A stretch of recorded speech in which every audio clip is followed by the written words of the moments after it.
Hi, my name is Bill Wiese. Thank you so much for watching. I want to talk to you today about men of honor mentioned in the Bible.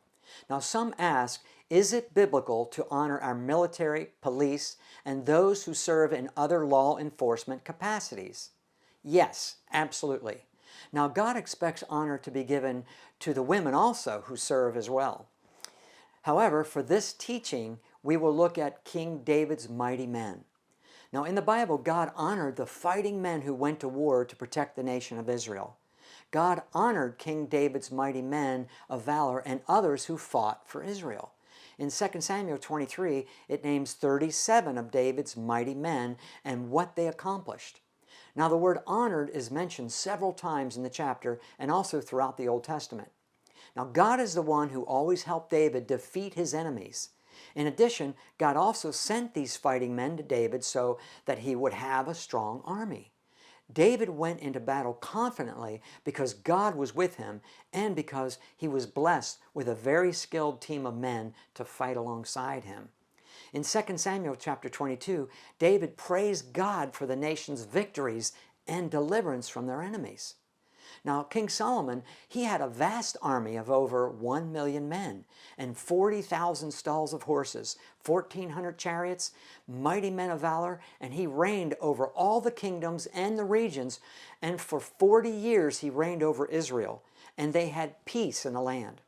Well, there was peace because of Israel's military strength. Now, there is a time of war according to God mentioned in Deuteronomy 3:18, Deuteronomy 20:19, Ecclesiastes 3:8, and Job 38:23. And you better be prepared or you will end up destroyed as a nation or under servitude. Now, going to war is no light matter and should only be done if necessary, with much prayer, wise counsel, and when other solutions have failed. Now, here are some verses regarding God's view in defending the nation, of his people possessing skill to fight, and about men of strength and honor. I'm going to read you quite a few verses, so hang in there with me. Proverbs 24:6, for by wise counsel thou shalt make thy war, and in the multitude of counselors there is safety. Proverbs 20:18, plans are established by counsel, by wise counsel wage war. 1 Samuel 16:18, the son of Jesse, the Bethlehemite, that is, a mighty valiant man and a man of war, and prudent in matters, and a comely person, and the Lord is with him. So notice in that verse, it is wise for a leader to have wise, prudent men on your staff who know and walk with the Lord. It's very important. Deuteronomy 20, verse 1, when you go out to battle against your enemies and see horses and chariots and people more numerous than you, do not be afraid of them, for the Lord your God is with you. Joshua 8, 1 and 2. Now the Lord said to Joshua, do not be afraid, nor be dismayed. Take all the people of war with you, and arise, go up to Ai. See, I have given it into your hand, the king of Ai, his people, his city, and his land. So God again goes before them and helps. 1 Samuel 15:18. Now the Lord sent you on a mission and said, go and utterly destroy the sinners, the Amalekites, and fight against them until they are consumed. Deuteronomy 20, verse 16. But of the cities of these peoples, which the Lord your God gives you as an inheritance, you shall let nothing that breathes remain alive. Boy, that's serious. That's God speaking. Deuteronomy 20, verse 12 through 13. Now, if a city will not make peace with you, but war against you, then you shall besiege it. 1 Samuel 23, verses 2 through 5. Therefore David inquired of the Lord, saying, shall I go up and smite these Philistines? And the Lord said unto David, go and smite the Philistines, for I will deliver the Philistines into thy hand. And he smote them with a great slaughter. Exodus 15:3, the Lord is a man of war. Psalms 24:8, the Lord strong and mighty, the Lord mighty in battle. Now here are some verses that reveal who equips and teaches these men to fight. Psalms 18, verses 32 and 34. It is God that girdeth me with strength and maketh my way perfect. He teaches my hands to war, so that a bow of steel is broken in my arms. Psalms 144:1. Blessed be the Lord my strength, which teaches my hands to war and my fingers to fight. 2 Samuel 17:10. For all of Israel knows that thy father David is a mighty man, and they which be with him are valiant men.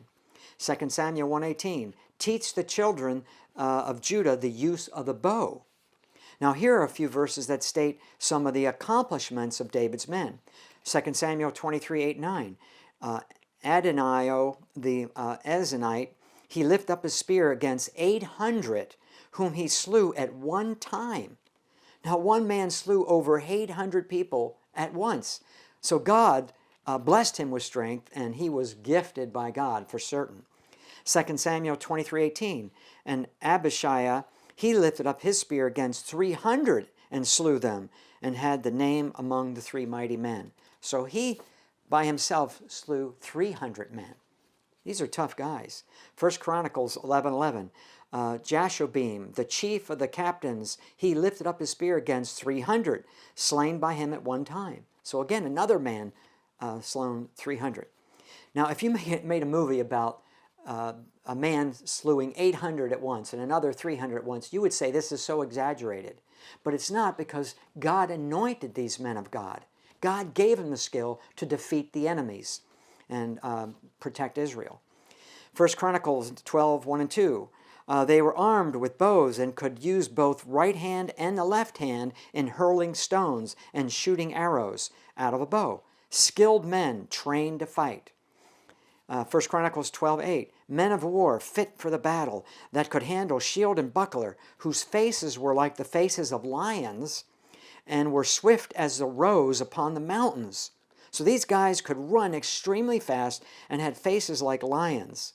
So they must have been fierce men, and just fought off so many men. It's amazing. 1 Chronicles 11:22 says, Benaniah, the son of Jehoiada, who had done many acts, he slew 2 lion-like men of Moab. Also he went down and slew a lion in a pit in a snowy day. So this guy killed a lion and slew 2 mighty men that looked like lions. So these were tough men. Now let's remember to be thankful and pray for the people who serve our nation and defend our freedoms.